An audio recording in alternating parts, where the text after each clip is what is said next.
24 ঘন্টার মধ্যে ভোলবদল। তুফানগঞ্জ পুরসভায় থামলো ঝড়। অনাস্থা প্রস্তাব বাতিল তৃণমূল কাউন্সিলরদের। কৃষ্ণা ঈশ্বরী থাকছেন তুফানগঞ্জ পুরসভার চেয়ারম্যান। শুক্রবার জেলা তৃণমূল কংগ্রেস কার্যালয়ের কাউন্সিলরদের নিয়ে বৈঠকের পর সাংবাদিক সম্মেলন করে এমনটাই জানিয়ে দিলেন জেলা তৃণমূলের সভাপতি অভিজিৎ দে ভৌমিক। মূলত রাজ্য নেতৃত্বের হস্তক্ষেপেই অনাস্থা প্রস্তাব বাতিল বলে তৃণমূল সূত্রে খবর। যেমন চলছিল তুফানগঞ্জ পৌরসভার কাজ এবং উন্নয়ন সেটা চলবে। একটা ভুল বার্তা গেল, এটা কোথাও যাওয়া উচিত নয়, এটা অনুভব করেছেন আমাদের কাউন্সিলররাও এবং আমাদের সর্বোচ্চ নেত্রী মাননীয় মুখ্যমন্ত্রী শ্রীমতী মমতা বন্দ্যোপাধ্যায়ও চায় আমরা সকলে মিলে একসাথে ভাই বোনের মতন সকলে মিলে একসাথে কাজ করি মানুষের জন্য। সমস্যা মিটে গেল। তুফানগঞ্জ পৌরসভা যে গতিতে চলছিল তার থেকে আরও উত্তম গতিতে কাজ এগিয়ে যাবে। সভা তো হয়ে গেছে, তাহলে পুনরায় ওনাকে চেয়ারম্যান করা হবে, তাই? ওনাকে চেয়ারম্যান করা হবে, উনি চেয়ারম্যান থাকবেন। উল্লেখ্য, গত 17 জানুয়ারি তুফানগঞ্জ পুরসভার কৃষ্ণা ঈশ্বরের বিরুদ্ধে অনাস্থা প্রস্তাব আনেন 10 জন কাউন্সিলর।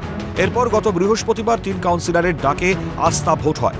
চেয়ারম্যান কৃষ্ণা ঈশ্বর, ভাইস চেয়ারম্যান তনু সেন এছাড়াও 12 জন কাউন্সিলরের উপস্থিতিতে বৈঠক হলেও সমস্যা মেটেনি। পরবর্তীতে বিষয়টিতে হস্তক্ষেপ করে রাজ্য নেতৃত্ব। শুক্রবার জেলা তৃণমূল কংগ্রেস কার্যালয়ে 12 জন কাউন্সিলরকে নিয়ে বৈঠক করেন তৃণমূল জেলা সভাপতি। কাউন্সিলরদের মধ্যে সমস্ত ভুল বোঝাবুঝি মিটে গেছে। আগামী দিনে আরও উন্নয়ন হবে আশাবাদী তুফানগঞ্জ পুরসভার চেয়ারম্যান। অনাস্থা প্রস্তাব আনা কাউন্সিলরদের গলাতেও একই সুর। এটা সম্পূর্ণ মিটে গেল তো আজকে, সম্পূর্ণ যেটুকু ভুল বোঝাবুঝি কাউন্সিলরদের সাথে ছিল সেগুলো সমস্ত আলোচনার মাধ্যমে আজকে আমাদের মিটে গেছে। এর আগে তো একাধিকবার আলোচনা হয়েছে, সেই সময় সমস্যা মেটেনি। তো সেটা হয়তো কোনো কারণে আমাদের ভুলভ্রান্তি থাকতে পারে। আমাদের পৌরসভা আবার আগের থেকে বেশি গতিতে চলবে, এখন আরো বেশি উন্নয়ন হবে। দিদি নির্দেশ না দিলে কি এটা হতো না মনে করছেন? না না, দিদি নির্দেশ দিয়ে, দিদি তো সর্বোচ্চ নেত্রী আমাদের। দিদির নির্দেশে তো আমরা কাজ করি, দিদির আদর্শ মেনেই আমরা চলি। আমরা আসছি, আজকে আমাদের মধ্যে সামনাসামনি সব আলোচনা হলো, ভুল বুঝাবুঝি যা ছিল সেগুলো মিটে গেছে। কাজ করবো। বোর্ডের যে চেয়ারম্যান ছিলেন সেই থাকবে।